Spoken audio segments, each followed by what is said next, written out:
A reading from the Gospel according to Luke. In the days of King Herod of Judea, there was a priest named Zechariah who belonged to the priestly order of Abijah. His wife was a descendant of Aaron, and her name was Elizabeth. Both of them were righteous before God, living blamelessly according to all the commandments and regulations of the Lord. But they had no children because Elizabeth was barren and both were getting on in years. Once when he was serving as a priest before God, his section was on duty.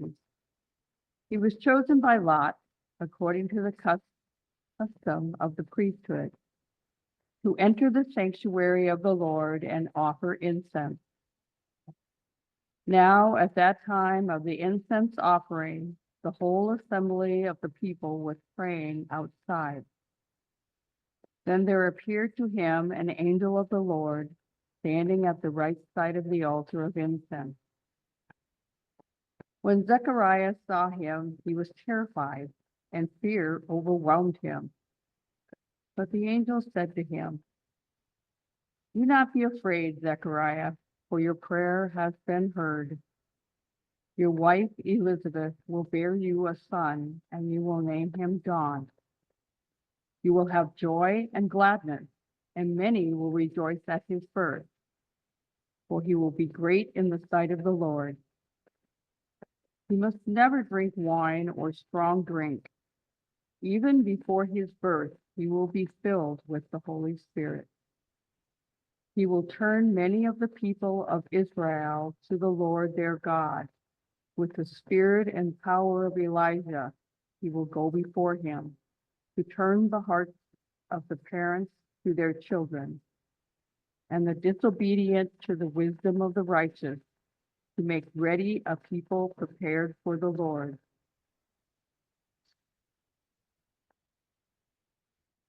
Zechariah said to the angel, "How will I know that this is so? For I am an old man, and my wife is getting on in years." The angel replied, "I am Gabriel. I stand in the presence of God, and I have been sent to speak to you and to bring you this good news. But now, because you did not believe my words, which will be fulfilled in their time, you will become mute, unable to speak until the day these things occur." Meanwhile, the people were waiting for Zechariah and wondered at his delay in the sanctuary. When he did come out, he could not speak to them, and they realized that he had seen a vision in the sanctuary. He kept motioning to them and remained unable to speak. When his time of service was ended, he went to his home.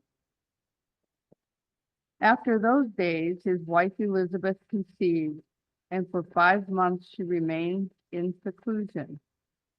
She said, "This is what the Lord has done for me when he looked favorably on me and took away the disgrace I have endured among my people."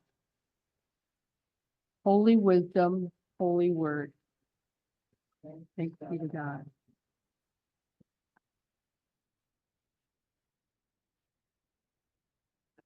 I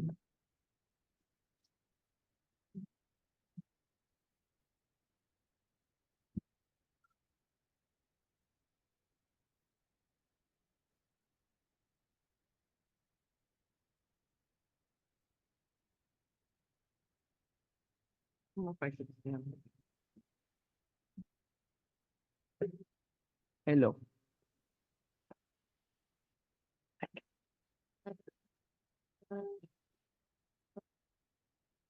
Okay, how's that? Can you hear me okay? All right. Here we are again. It's the first Sunday of Advent, the new liturgical year, a new gospel, Luke. I love all the gospels. I love starting a new gospel at the beginning of Advent. I love Jesus. I love the way he's depicted differently in each of the gospels. It's like that story of the blind person the different people trying to touch the elephant, and they all get a different part. One person gets a tail, one person gets a trunk, one person gets the side, and they all argue about which one is correct, but they all go together to make the whole. Mark's Jesus is radical. He's angry. He's human. He's always rolling his eyes at the disciples and saying, how long do I have to put up with this? Matthew's Jesus is like a wise rabbi. He's speaking about how you're the salt of the earth and telling us these beautiful beatitudes. John's Jesus is mystical. He's really deep. He talks about being born from above. He talks about living water springing up. Sometimes I don't really understand what he's saying. But Luke's Jesus is a storyteller, because Luke is a storyteller. And Jesus' stories are about being human. Somebody losing a coin, somebody baking bread. And at the beginning of Luke's gospel, we have the most beautiful stories about pregnancy and birth. This story of Elizabeth and Zechariah finding out that they will be parents of John the Baptist is such a good story. It has echoes of all these other stories that we've heard. A childless older couple who can't have children. Doesn't that remind you immediately of Abraham and Sarah, for example? And the people at the time would have also recognized this story as familiar. And a woman who can't have children in those cultures, that was a source of shame. We also remember Hannah, the mother of Samuel, who prayed so hard to have a child. People thought she was drunk. So the story begins. Once upon a time, during the reign of King Herod, there was an old couple. They were good and righteous and kept the law. They came from noble families, but they didn't have any children. It's a beautiful beginning, isn't it? And we know exactly what's going to happen, right? You're going to hear the words, one day, and then you know the magic is going to happen. We hear these words, or once upon a time, or long ago in a galaxy far, far away. We feel anticipation, we feel excitement, and then there's a hush where we settle in to listen to the story. There's that silence, that waiting to hear the old familiar story again, even though we know how it's going to go. That's part of the pleasure of listening. For a long time, I was really afraid of silence. When I started out as a high school teacher, as you can imagine, I was very funny and animated, and I wanted to tell a lot of stuff to the kids. But when I would be leading a class discussion and I would ask the kids a question, a lot of times I wouldn't pause long enough to listen to their answer. I would be afraid of that space where the students would be taking in what I said and considering what they wanted to say. I wanted them to answer immediately. And if they took too long, I would call on someone, or I would follow up with another question, or I would put in my own 2 cents. It's very common with younger, inexperienced teachers. And over the years, I really learned to allow and even love those moments of silence where a question would hang in the air. Sometimes people call it a pregnant pause. And speaking of pregnancy, it seems like whenever an angelic messenger comes to announce a pregnancy, people have questions.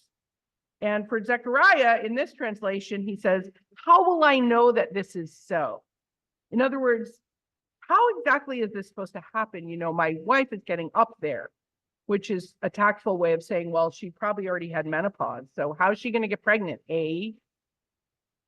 Zechariah is in the middle of performing his religious duties. He's burning incense at the altar. He's praying on behalf of all the people when he's visited by the angel. Zechariah is an important priest. He's not a high priest like the people that we heard about last week. It says after he finished his duties, he went back to his home. So he's not even from Jerusalem. He's from like a village. and he's from one of the priestly groups, which is, it says the line of Abaya. You were a priest by birth. So if your father was a priest, you were a priest. And that priestly lineage continues even to this day. The word in Hebrew for priest is Kohen. So if you know anybody with the last name Cohen, Leonard Cohen, for example, that means they come from that line of the priesthood. There were lots of priests, but there was only one temple. So the priests were divided up into these 24 different groups, and they would rotate in their duties. And like it says, they were chosen by lot. So their name were just pulled out of a hat to decide who would do what. This was all set up way earlier in the kingdom. And it's really fascinating to me, but probably boring to most people. So if you want to learn more about it, just you can read about it in the book of Chronicles, how they set it all up. But the point is, both Elizabeth and Zechariah come from this priestly lineage. She's a descendant of Aaron, who was the first high priest. So her family is even more important than his. So this shows that the child is going to be very holy. But also, when you think about religion and religious duties, when you think about the most holy and learned and important religious people, often too much religious importance can be a stumbling block. And it certainly is for Zechariah. I love the angel Gabriel in this story because he gets a little annoyed when Zechariah expresses his doubts. He's like, I'm an angel. When Zechariah's like, how do I know this is going to happen? It's like, I'm the angel Gabriel. I sit next to God. Like, of course I'm, he gets a little annoyed. And I think about how, like, as a storyteller, because these stories were all told orally first, that they would sort of express, the angel voice.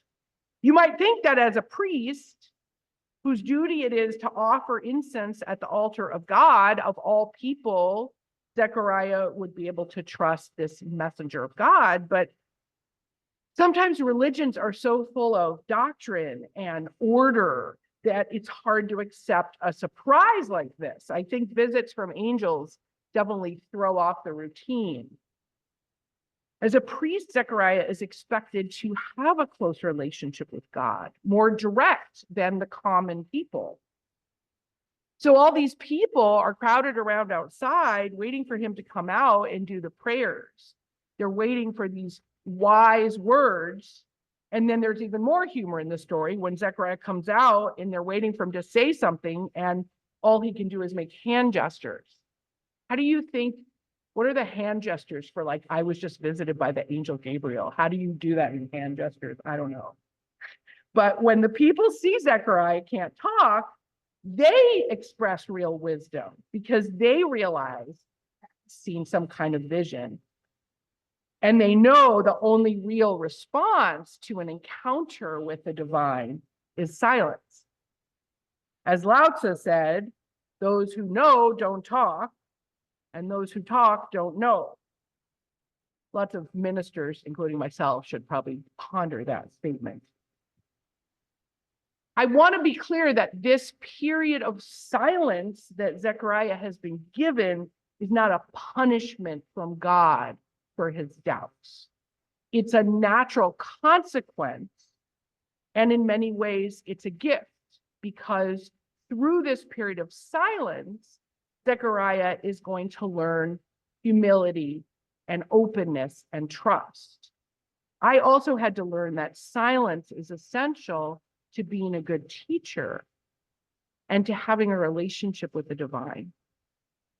I quoted in the bulletin this week Thomas Keating, a Trappist monk, who said, "Silence is God's first language. Everything else is a poor translation."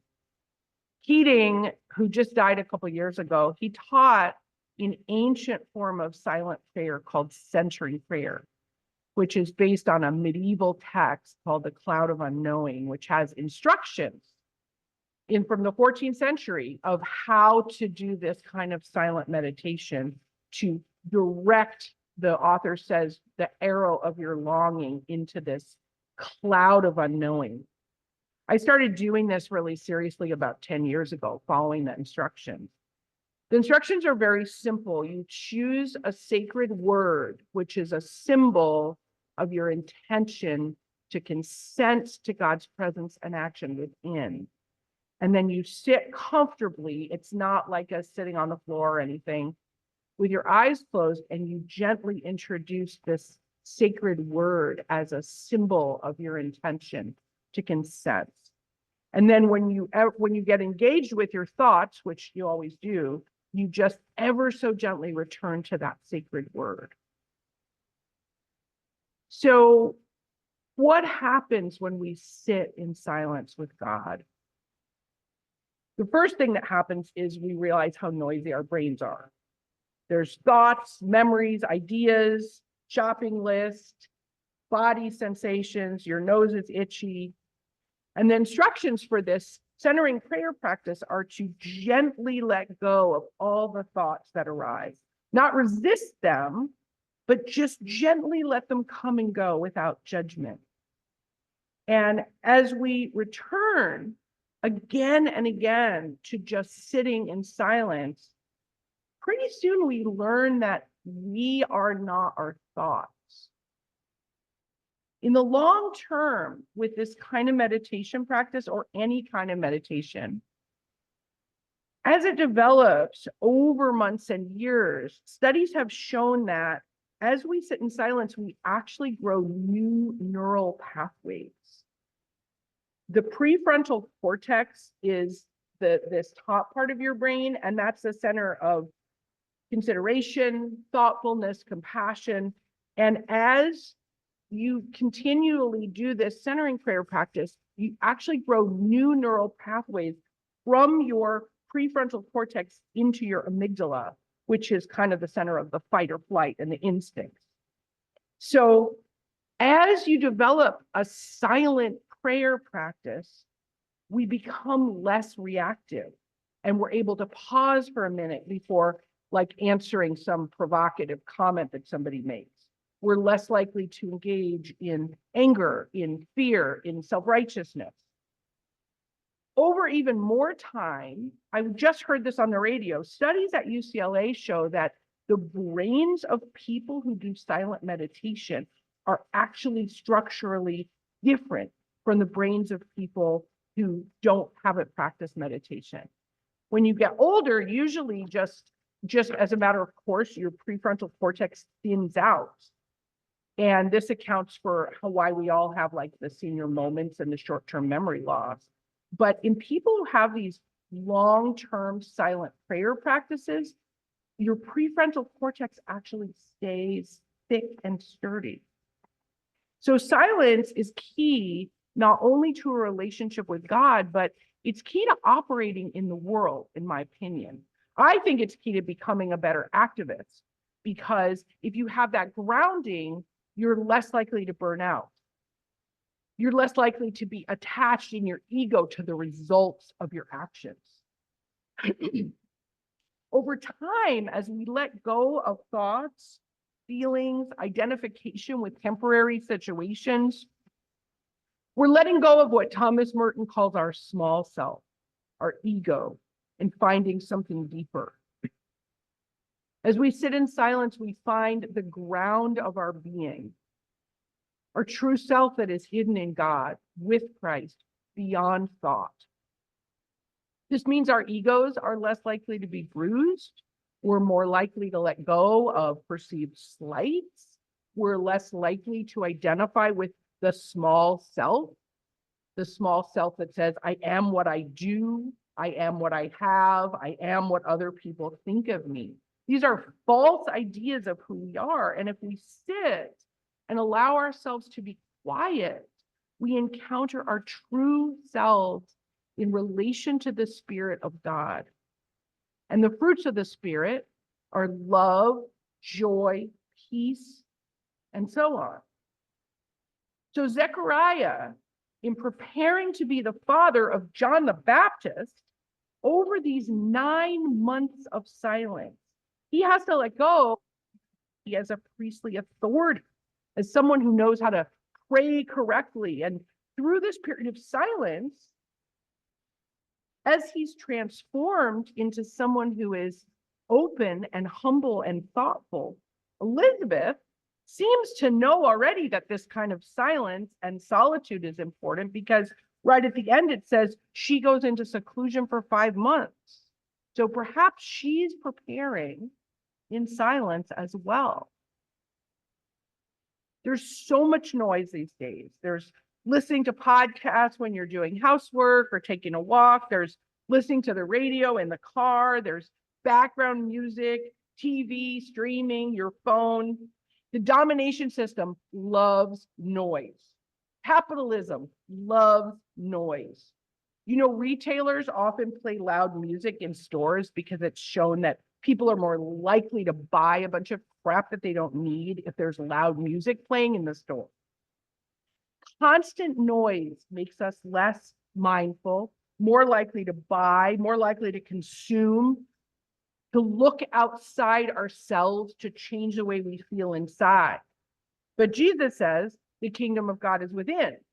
Behind the noise, behind the stream of thoughts, we find the God within us. And we find we already dwell within God, the one who waits for us in silence. And we realize that everyone has this image and likeness of God deep within. And so we become more determined to work for collective liberation. Advent teaches us about silence, about waiting, about holy darkness. So this week, the first week of Advent, my challenge to you is to find some silence. Take a walk without listening to music or a podcast or talking to somebody on the phone. Drive someplace without listening to any radio or anything in the car. Light a candle in the morning and just sit for 5 or 10 minutes, saying nothing, asking for nothing, just being and letting God be with you. Wait for our God, whose day is. Wait for our God who waits for you in the silence of your own heart. Amen.